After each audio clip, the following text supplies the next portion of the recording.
built Vertology as the AI visibility tracking tool. I have designed the AI search visibility program for B2B brands, and some of you on this call have been benefiting from that already, and hopefully some of you on this call will have a chance to benefit from it too. So today we will be focusing on the most recent change that is happening right now. And when you will be Googling stuff over the next few days, I'm pretty sure you will see it. But after this session, my promise to you is that you will have a way better understanding of what is going on in the industry and where the whole thing is going. So we will be focusing on AI overviews and Google stuff today. But for context, we also have, like the previous session was focused on the native LLM visibility. So today we will be focusing more on what is Google doing, what those kind of the AI generated answers are, those answers that sit on top of search engine results. They're called AI overviews. So our session will be heavily focused on that.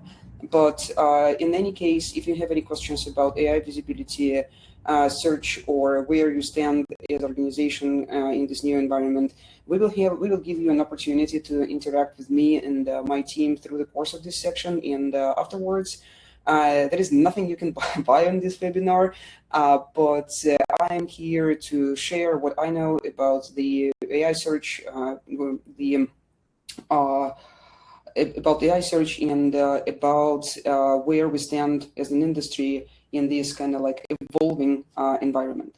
But before we start, I wanted to ask you, has anyone watched the Google I/O keynote presentation? It's 2 days old. Give me like an emoji or wave at me if yes. Google I/O keynote. No. I registered but didn't watch it. Good. Indigo, please do. But thank you so much for doing that. That's very worth watching. I will be talking about the part that starts at minute 42, so you can scroll right to that part if you're interested. But I'm not discouraging you to watch the whole thing, but it's good in a way that today we'll be sharing a lot of new stuff, which is also new to me. So we will be diving right in, and this is the main change driver that we currently have. Google has changed where visibility happens. So the evolution of search, actually the development of web search, started 25 years ago when Google has released the 10 blue links. 1998, this is the patented invention, the PageRank patent, and a few others that Larry Page and Sergey Brin brought to the world, resulted in the biggest invention in the modern internet, Google search or web search. And the way it works is that when you search for something, you will get a way to get out there, explore the web, go to somebody else's website, and get your information there. Starting from 2024, and greatly pressed by emerging AI chatbots technology, and especially when OpenAI released the first GPT model, it was obvious for Google that they need to do something. And in May 2024, they started to roll out the AI overviews. They were pretty low in the traffic share back then. They started with 8, then 16, then 24%. Recently, the most recent research showed that AI overviews were present in Google results for over 80% of all the searches done. So the key difference, Google has been trying and will try more to keep you inside the platform. And now, why I am referencing the keynote, I had to change my presentation last night, because after I watched the keynote, this is the most important slide for me as the marketer, for me as the search and now AI search professional. Google search is AI search through and through, quote to quote, what was communicated during the keynote. Why is that? And what's the major shift behind it? the rankings now are no longer the visibility goal. Being included in the AI answer actually is, and my take on this, and I have been providing the AI visibility services, and me and my team at Rampic, we are now serving 40 plus B2B brands, and we are helping them prove the AI visibility, get more traffic, get more pipeline from AI search, both from ChatGPT Perplexity native part and from AI overviews. So I have been doing this almost since the AI overviews appeared. Actually, it's May now, right? So for 2 years from now. And we have learned a lot about how AI overviews work, and I will walk you through the mechanics of it, and we will take a sneak peek on how to what tactics we need to implement and embed in our marketing to rank more in those. But the main idea behind AI overviews and the overall kind of like intent of Google keeping people on the platform is that we live in the world where our attention, human attention, is the most expensive currency. Is the most expensive currency. And now, if you think about it for a second, if you compare how much time you spent chatting with AI assistant recently to how much time you spend on Google, just your own personal experience. Most likely, the case will be that you Google something and you go away. You Google something, you get your answer, you go away. Now, you might not even click because of the AI overviews providing you the information that you need. So what is Google is trying to fight for, and this is my POV, let me put it this way at this stage. They're trying to fight for the user attention, and they will try to keep you on Google platform as much as possible. For the AI overviews, yes. And also now they're converting the search box into the toolbox. If you watch the keynote further down, you will see that they converted the search box into even the application builder, where you can type the search and you can, through the search box, you can actually write code. Obvious attack on Lovable, Cursor, and other vibe coding platforms out there. But anyways, getting back to AI overviews, provided that we will have that shift in our industry for the whole 25 years, we have been optimizing for rankings, keywords, and of course clicks. Now, we will absolutely have to optimize for answers, citations, authority, and visibility in this new environment. Even if Google officially calls it IEO, GEO, that's still SEO. Yeah, but look at what they communicate. It's now AI search.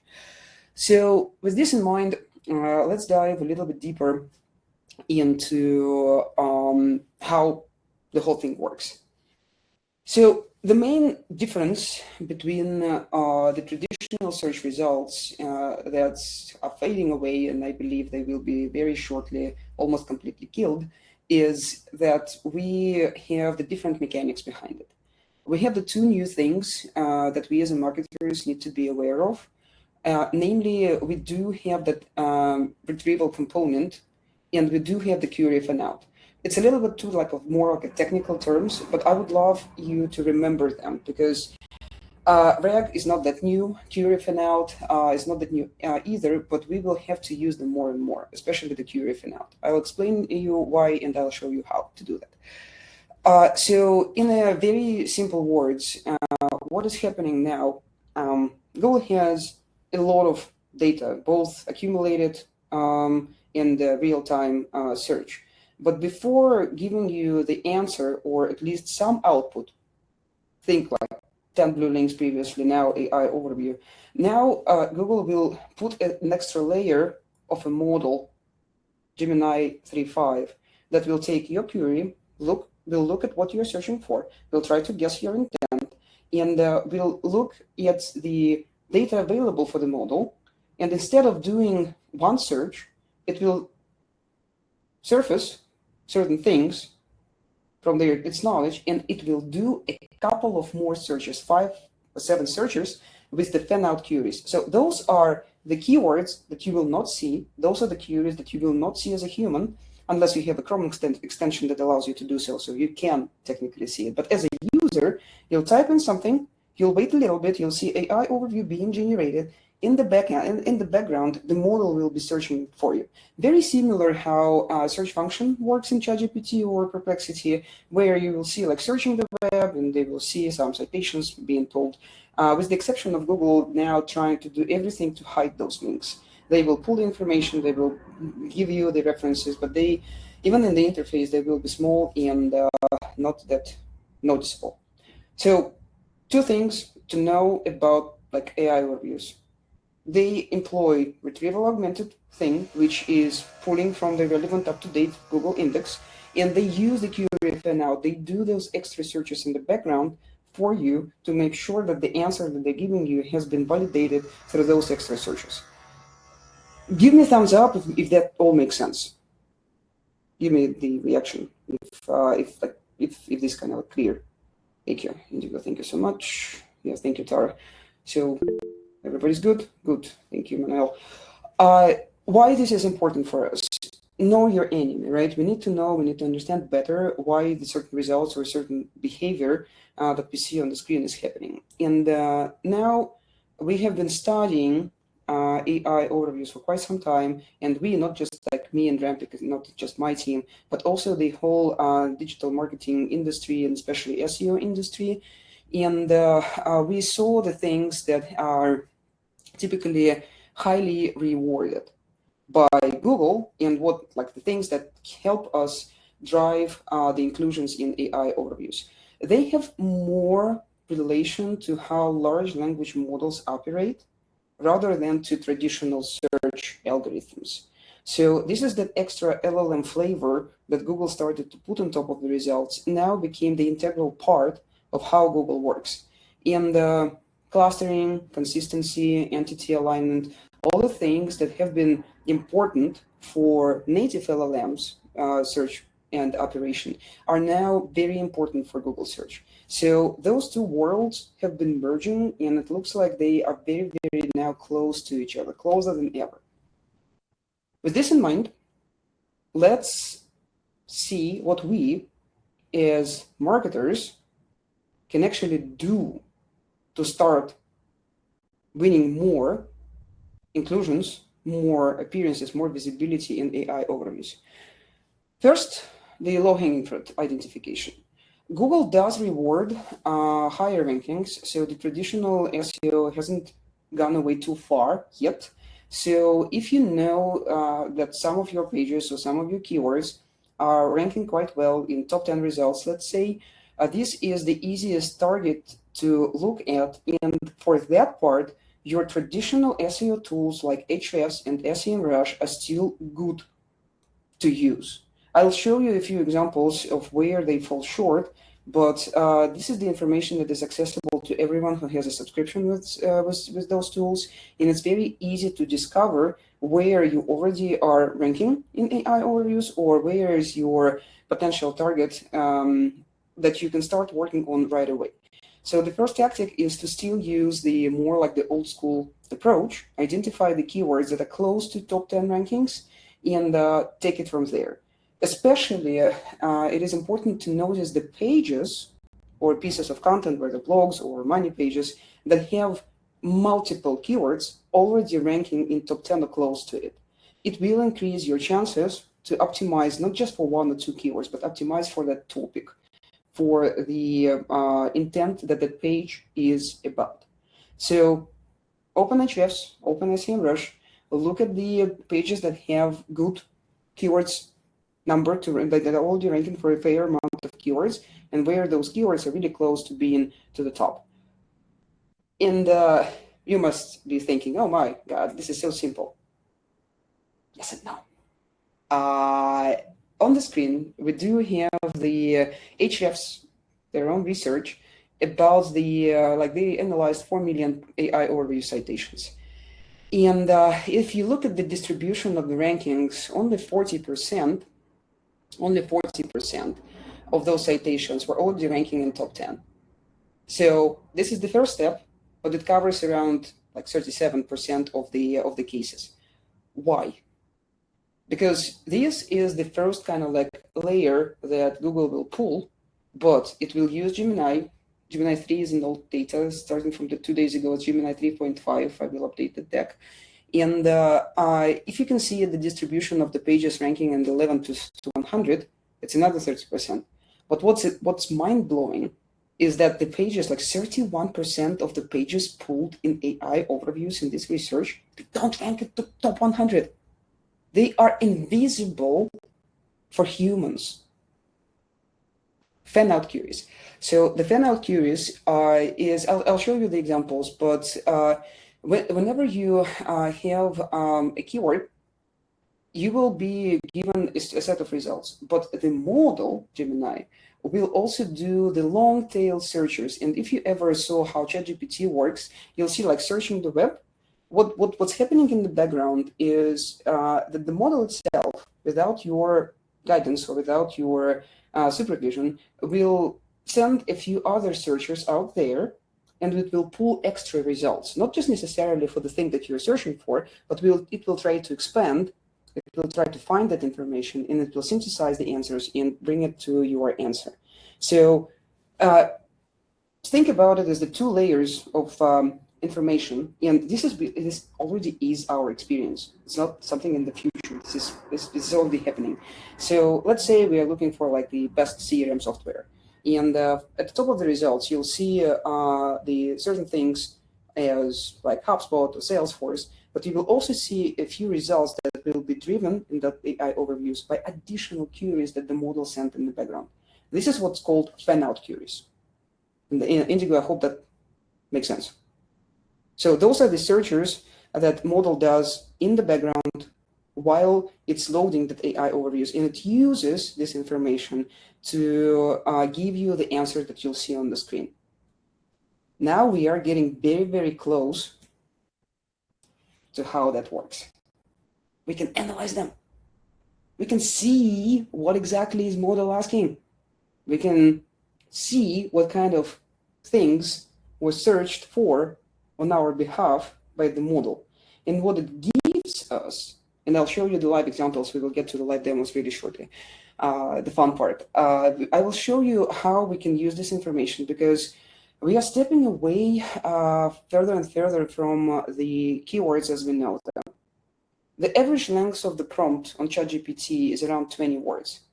The average length of the now like Google search is also 5 to 7 words. There are almost no more short keywords. Of course, it depends on intent. And for example, for the local search, still like dental clinic near me or seafood restaurant XYZ, like in New York, will still be very localized. But for broader searchers, we are in the B2B space, right? For the B2B queries, there will be broader and generic.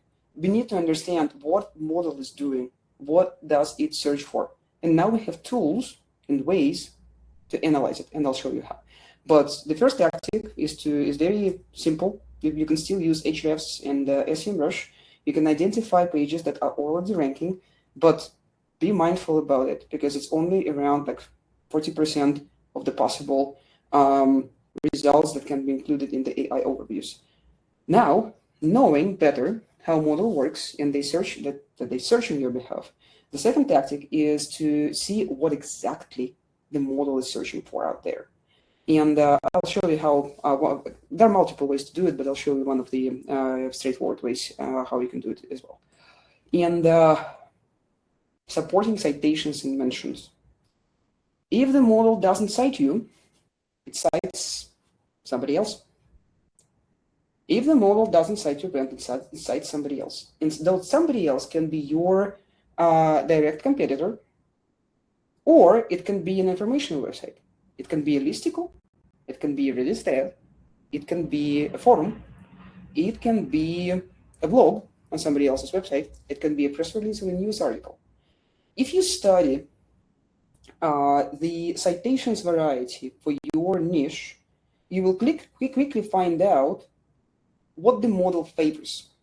And I'll show you also how to do that, and what kind of insight you can get and how to make it practical.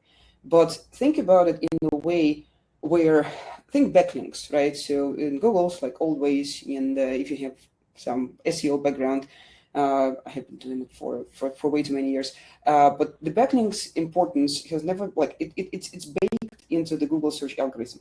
The citations importance is baked into the LLM's algorithm. Knowing where that model takes the information from. So tiny step back, fan out queries. It searches for something, right? It needs to find something. It needs to find some content. It needs to find some citations.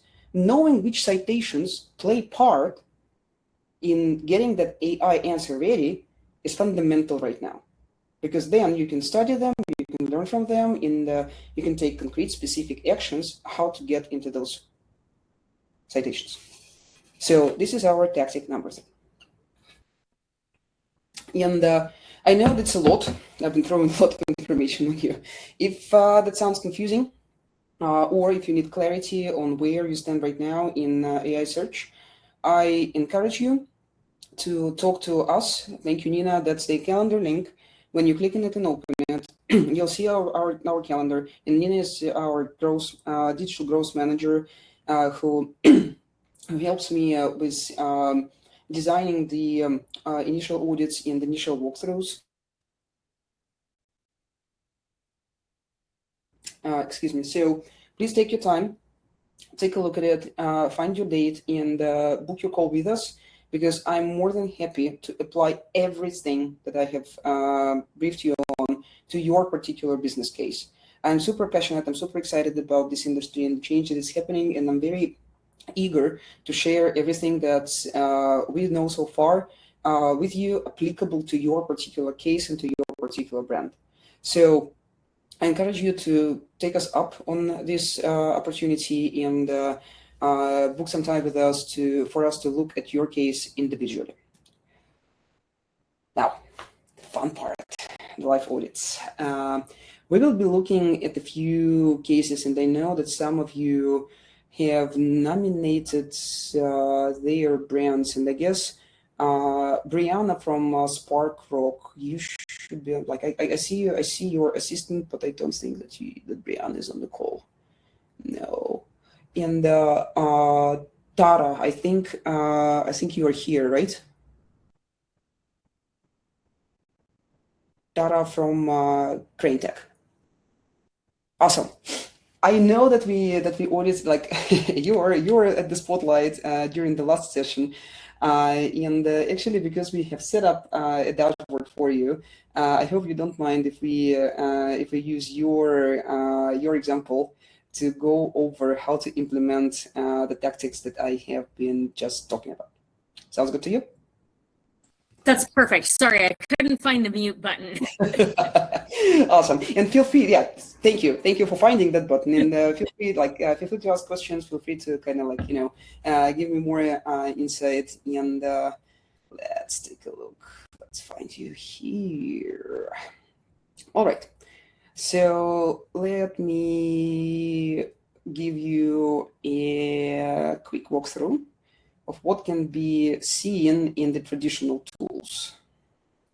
So this is Ahrefs. This is Spark Rock, Tara's website. And this is the organic visibility. You might see like a huge dip here. This happened in September 2025. I think Google was preparing for this current change back then, because what they did, they made tracking the keywords in top 10 super expensive for all of the traditional tools, 10 times expensive. And from back then, the usage of those tools and the visibility, the insights that you can get from the traditional tools greatly decreased. However, you can still see the keywords, you can see some lost keywords, new keywords. In the applying tactic number 1, right? You can identify those ones. For example, this one, the keyword, a way to teach, of teaching still used today. This one, or maybe the keywords that we can see, and we can see that a lot of lost keywords are here. But for example, this one, You can see new teaching techniques. It's ranking number 2, and even if it has the inclusion in AI overview. So that particular page will need extra attention because it's already ranking and it's already deserved that page. You can see that this is AI overview. So this is the implementation part where you can use this data to identify the keywords that are already ranking, or for example, this debt license portal, if that's relevant to you. We can also see, like you can see that the support section is getting some visibility as well. So this is the decision-making process where you can find some of the keywords. And if you are to look at the keywords which are already ranking in AI overviews, you can actually do so with the traditional tools as well. You will only see 2 keywords here, which is not true. You will have more AI overviews rankings in reality, but at least it will give you some indicators. And this is actually the validation that that particular page can actually win more visibility because it's already ranking for 2 AI overviews. That's a framework to use. You can use SEMrush for that. You can use the Ahrefs for that. But Tara, does it make sense? Yes. Mm-hmm. So let's then take a look at the tactics number 2 and number 3. So I will use. Let's see, Nina, can you please confirm if we have data for Spark ROC already that I can use? Let me just check. We should have it. Mm-hmm. Let me see. Because we have been collecting quite a few audits recently, so I want to make sure that we are seeing it now. If not, I'll use some other example. But Tara, I'm more than happy to give you that to continue that walkthrough on your examples if you need it. Yes, Indigo, go ahead. Is technical SEO impacted by all this? It's pretty much the foundation still. The technical part is still important because AI bots are still using the functionality, or like, let's say, the technical background very similar to Google search bots. And we need to make sure that our content is accessible for them. Because that's where, if you have the JavaScript heavy website, or you have a website which is not readable by AI bots, you will be not in a good place. That's the foundation. It's very similar to how Google typically indexes content. And if AI bots cannot index your content, you will not be able to rank well there. So that's the most important overlap part. And when we look at the technical foundation part of the AI search, it will be 2 things. It will be accessibility, and LLM bots love plain HTML. Like back in the old school days, you will not be visible unless you're indexed. But the second thing is way more important, because LLMs tend to surface the web, not to read too deeply the content that you currently have. So the content needs to be accessible and needs to be well structured. Schema.org helps, but what does help more is the very clear way to convey yourself. Well-structured content, topical authority, things that have been important for SEO as well. So yes, the foundation needs to be there. And our AI visibility program actually includes the monthly technical scans, because we want to make sure that our content is accessible and is visible. And I hope that answers. Yes, thank you. Of course. I see, Tara, your data is still being collected. And I promise we will share it, and you will be able to get it on in your inbox shortly. But let me show you what we. Thank you. And let me show you what we've got for my brand. I know my business. I think I know my business quite well, and we'll be using the tool called Amadora. Amadora AI.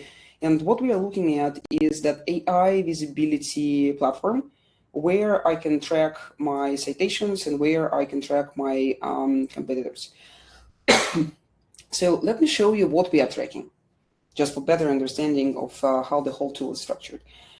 We are the AI visibility services provider. We are the AI search agency now. We have been for the last 2 years. And like my business depends on us being visible for intents which are important for selling my services. So best AI visibility agency for B2B tech brands. I want to know who is visible there on AI platforms, and I want to know how do I come up in citations, but what's more important for our conversation today, I want to see those fan out queries. I want to see how models are searching for my services. And you can see like this is the citation. Let me do a better date range for let's say 90 days. I want to see what sort of queries were used. Here they are. Now we have that level of intelligence that wasn't available to us before. And you can see, Indigo, to your question, I am looking for best AI visibility agency for B2B tech brands. This is what model is actually searching for. Those long tail. See, I wasn't asking about 2026. Ludo, we cannot I see can't your see. screen. Oh, you cannot see anything. Oh my God, I am so sorry. Let me take a step back. Thank you for letting me know. Clicked the wrong button. Yeah, there we go. It should be good now. So we are using Amadora, and we are using, like, this is the tool that helps us with the AI visibility tracking. And we are tracking our visibility in ChatGPT, Perplexity, and what's important to our conversation, Gemini. And for the prompts and topics, this one is the very important one to me. Best AI visibility agency for B2B tech brands. So let me get it like the last 90 days to get more data. And let me see what the models were actually searching for that particular intent. There we go. Those are my search queries. This is exactly the fan out queries that the model was running in the background when it was collecting data and synthesizing answers in conversations. So you see, the prompt is best AI visibility agency for B2B tech brands, right? Right. What the model does? It adds GEO, I didn't ask for it, in 2026. It adds AI search optimization, right? So it does its own thing in order to expand my original prompt and search for most relevant, most recent data on my behalf, on user's behalf. So what does it give us? You can see that this is the prompt, and it's May 21st. The scan was run today. And you can see that those are my competitors, those are my rivals, and this is the exact search query that the model used when trying to get that particular answer. How do we use this information? Content planning. Now I need to go back to my website, and Nina, who is working with me on our marketing, we will sit down with Nina and we will look into what kind of content. Do we have that content on our website? Yes, we do. Do we need to optimize it for 2026? Absolutely, because model is searching for that. Let's make it easier for it to find us. And to make this decision making easier, we can actually look up what was driving that source. We were mentioned, right? We have mentioned here. See, best AI search B2B marketing agencies. This is the listicle on our own website, but it's clearly missing the 2026 keyword or marker. So this is the practical fix that we can do right away. We can update that article with the most recent information and make sure that the model sees it as the fresh one and in the 2026 one. And we can also see, and you can see now how the citations landscape changed. If you look at what was cited, you can see 2026 almost everywhere. We are still mentioned, we are still good, but look at the missed opportunities. maybe you guys have questions, because I know like it's quite a fast-paced walkthrough, and if you want me to get back a couple of steps or reiterate or go deeper in anything, feel free to unmute yourself or ask your questions in the chat, and I'll be more than happy to answer them. But please, if you have any questions right now, feel free to ask.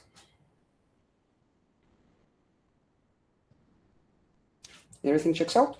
Can I ask a content strategy question? Sure. Everything you're showing is really kind of bottom funnel, right? Best agencies. It's really showing intent of a buyer. Do you think this means that that top of funnel content just is no longer important? That's a really great question, and I'm showing bottom of the funnel prompts for more like the demonstration purposes. But if we look at the prompts that I'm tracking also, which are more generic and I'm not visible for them, we can get let's say demand gen agency ties marketing to revenue attribution, right? So like I would call it middle of the funnel prompt. We can also track that.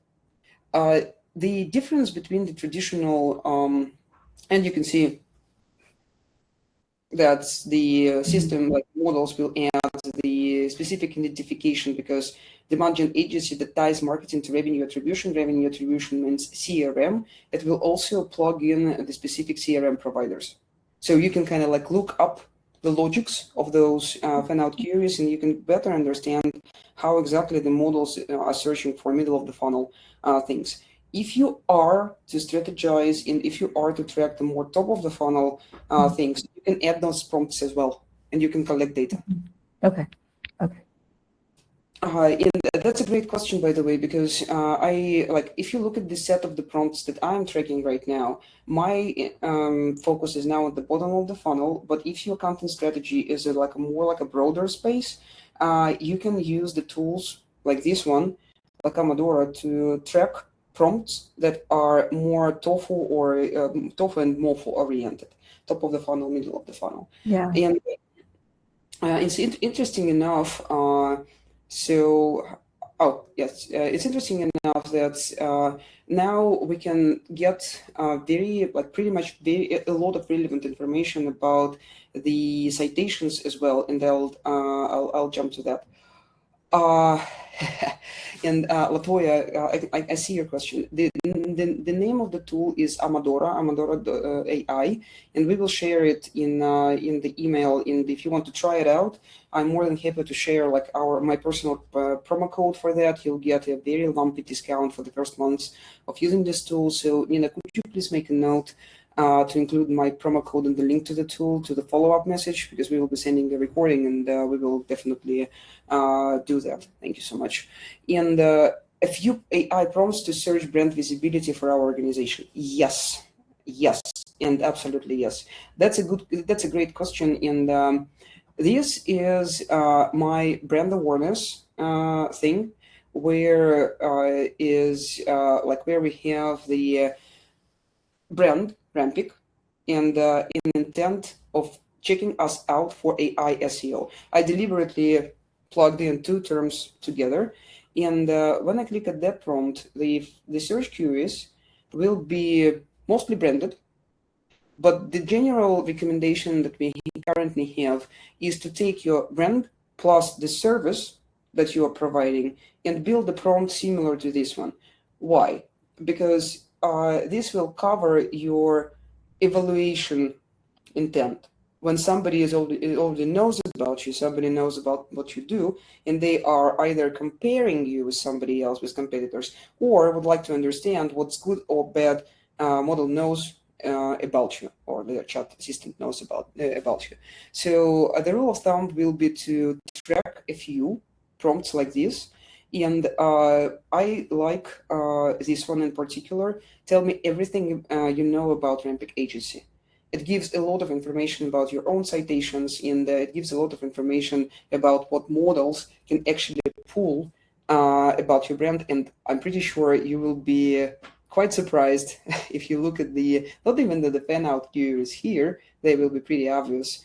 But it's the specific citations, that the model actually pulled about your brand, where it took information about your company from.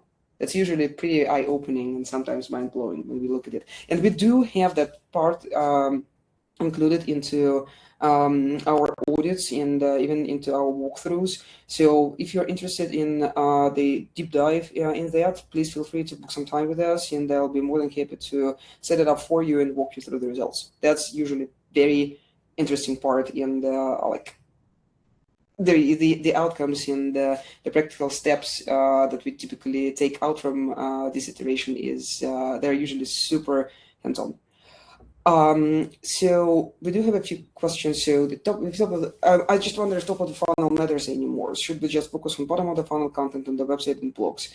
It's very different.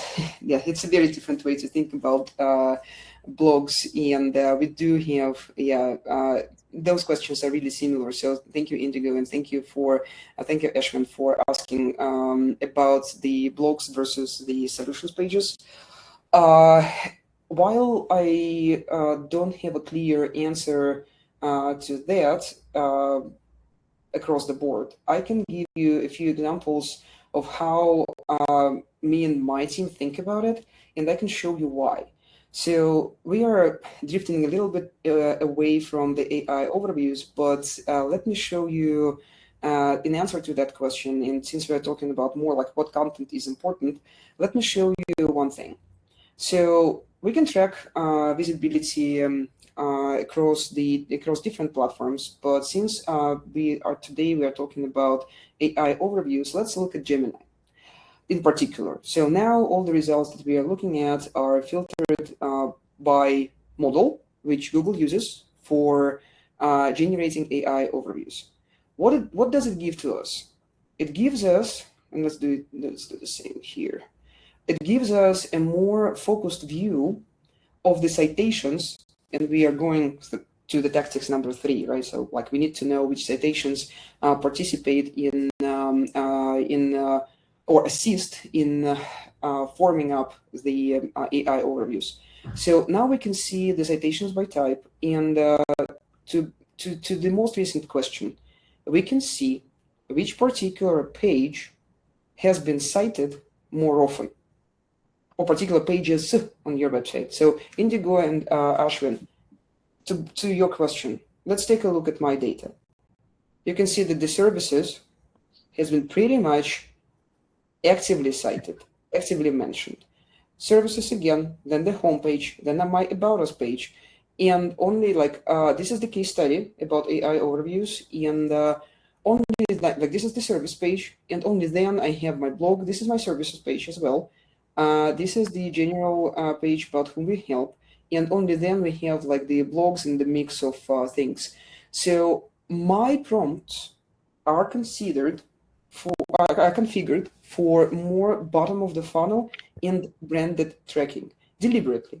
That's my intent. This is what I need to know. This is what I need to understand about my business and how LLMs look at it.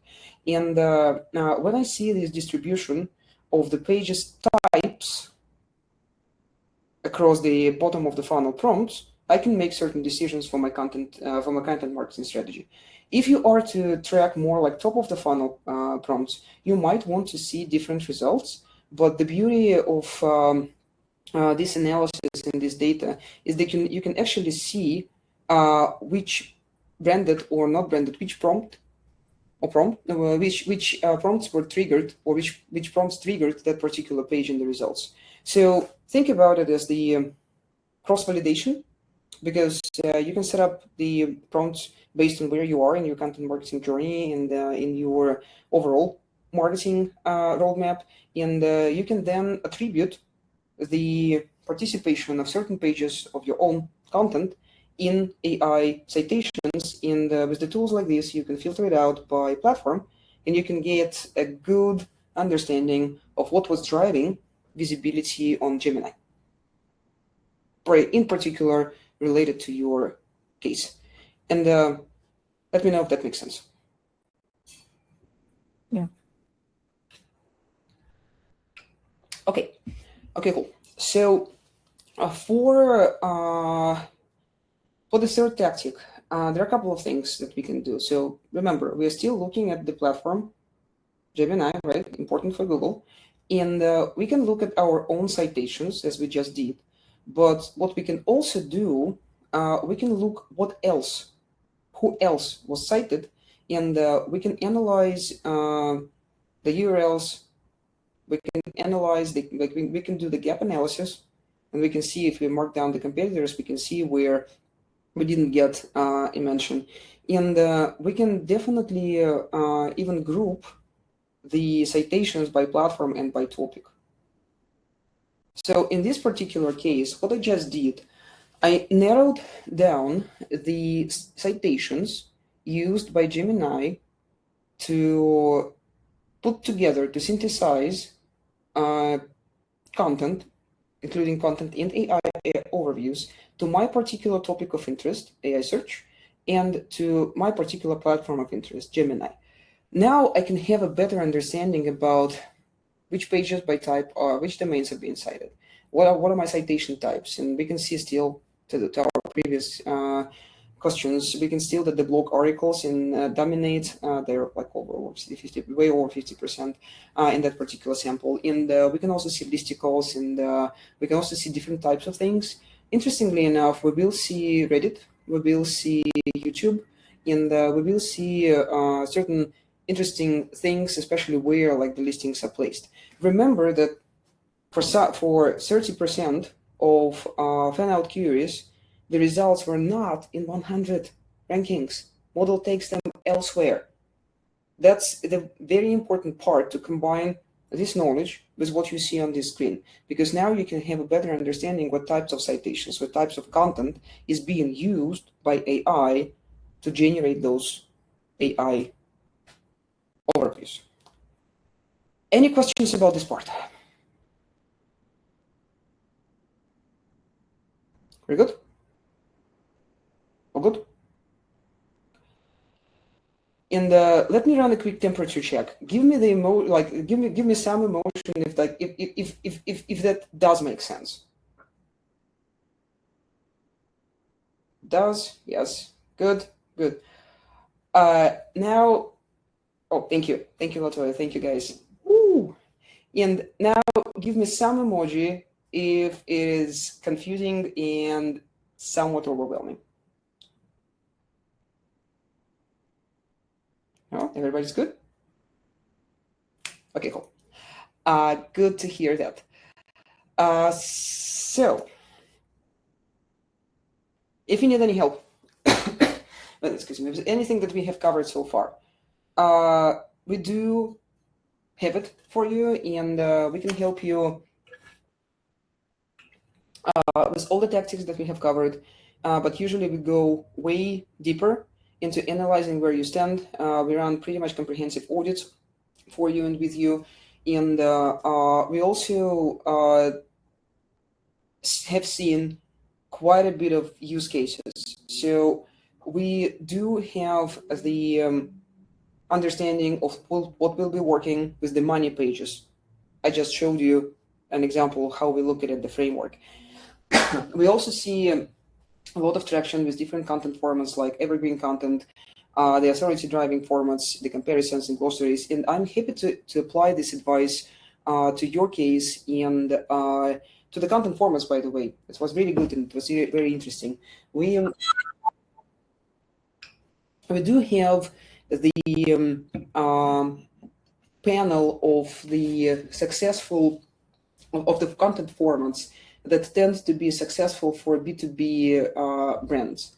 And depending on what your niche is and how your brand looks like in the citations right now, a big part of our consultancy and our advisory practice and our content planning help is in recommending the formats that will work well for you to help you rank better in AI overviews. And for the common reasons why brands can be missing out on AI overviews or can be missing in the AI generated answers, being generic. That's a very biggest reason why AI will not cite you, or it can know about you, but it will not give you a good mention in the AI answer.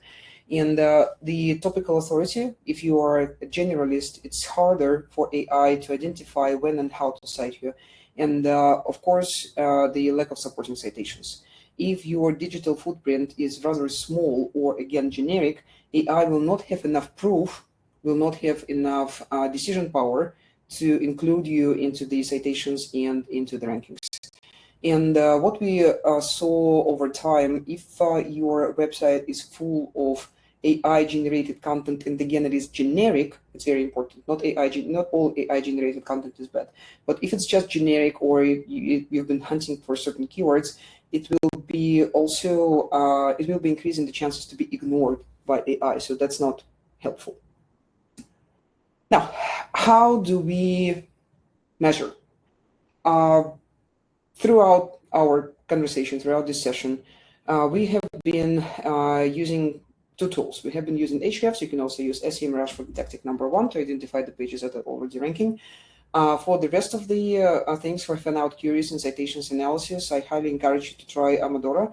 And the free trial, you can go and do it, and you can launch it right away. But I do encourage you to try to put it for a spin for a paid version, and I will include my personal promo code that will give you a good discount on any plan of your choice for the first months at least. And you have seen how powerful this tool is and how you can get value and use of it. So I encourage you to do so. Now, this is everything that we have covered so far. It's just a part of the whole process that we have designed to help brands win in AI search as a new channel. Not just AI overviews, which is a very strong, very important use case, but we have the full AI visibility program that starts with an audit, prioritization. We do have the protocols for optimizing your website technically and from the content perspective to be more AI friendly and more visible on AI. But the most important part, we do have the frameworks, and we do have the processes implemented and systems installed in your business, and we will help you do that, of course, to amplify this impact and measure it consistently. We work primarily with B2B technical brands, SaaS companies, and PaaS companies, but we also do work with B2B service companies. And we recently started to work with manufacturers because we know B2B really well, and we see how this niche can benefit from better AI visibility in terms of traffic, leads, pipeline, and closed sales for sure.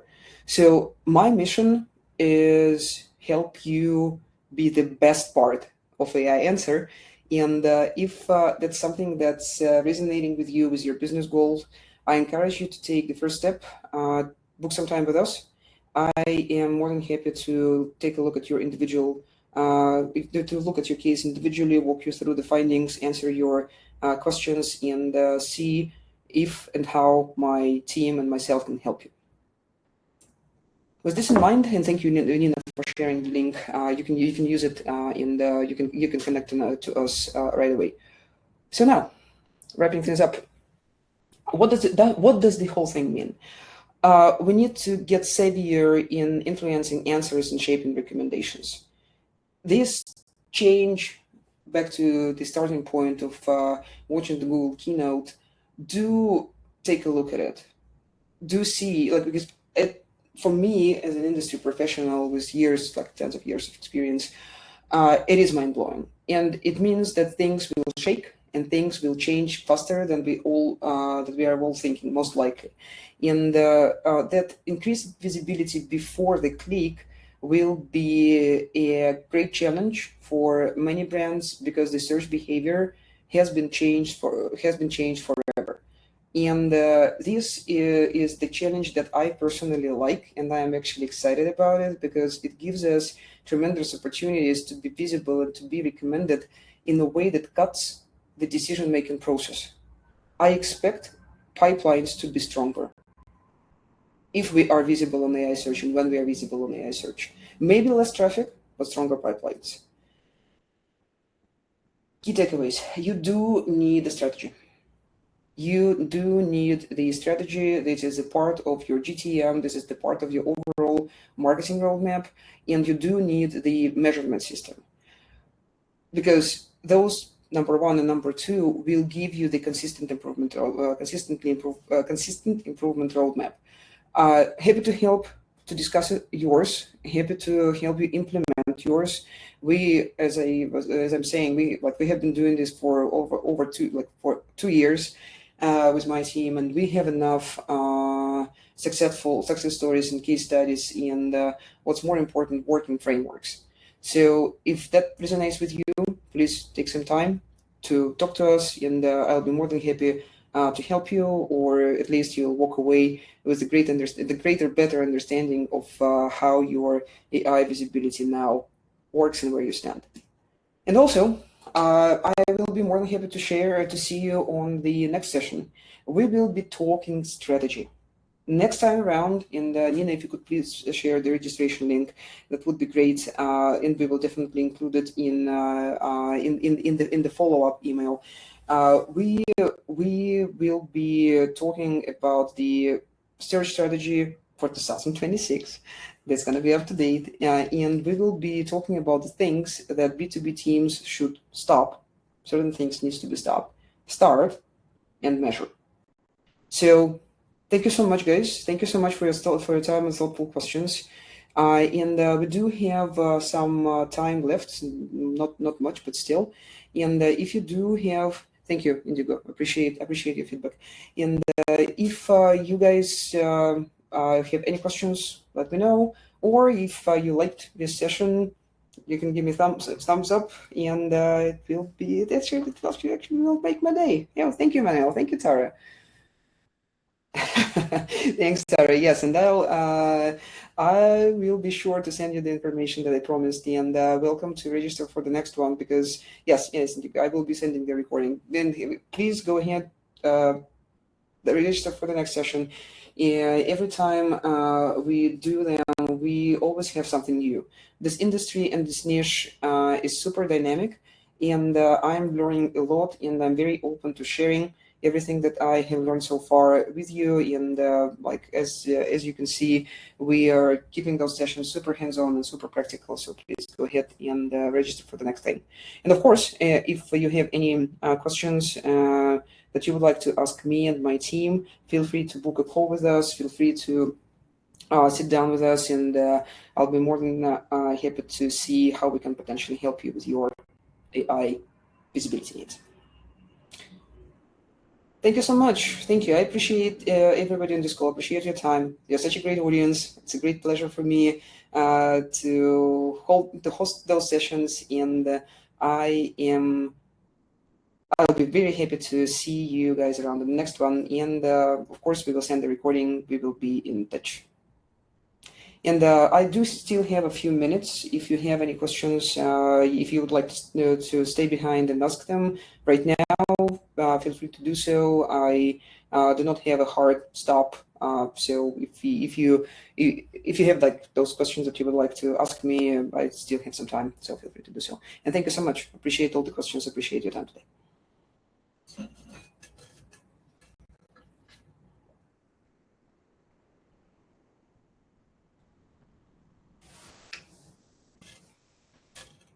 Reviews, super important for some niches, mainly in B2C. I do have the data that we currently have. The reviews on platforms and highly visible platforms for B2B, G2, Capterra, Clutch. They are important, but not as much as for B2C projects that we have analyzed and we have monitored. I'm heavily focused on B2B, and the indicator, the estimation of the reviews impact is that they are more important for branded prompts. So think evaluations, comparisons, rather than for generic queries where people are in the beginning of their research journey. It seems that LLMs check the highly visible and most they are probabilistic, right? They are predictors. So when they look at your brand, and especially if somebody is asking to compare your brand with somebody else or your product or solution with somebody else's, they will search for those comparisons in most obvious places, like Capterra or G2, or if that's a service company, most likely Clutch, and they will extract the feedback related to the quality of your services in the things that they do. Another use case for having good reviews, or specifically the being placed in the good company, is being in the right category on those reviews platforms. That's very relevant for the brands with long digital footprint and brands that have repositioned themselves but forgot to update the category in their Clutch directory or in G2. So it's very important to keep your categorization up to date. So even if you have great reviews, but you're placed in the wrong category or outdated category, it will send the wrong signal. So that's the second use case to take a look at. So the reviews themselves, yes, but also the reviews related to what you currently do and where you're currently positioned. And I hope, Emmanuel, that answers your question.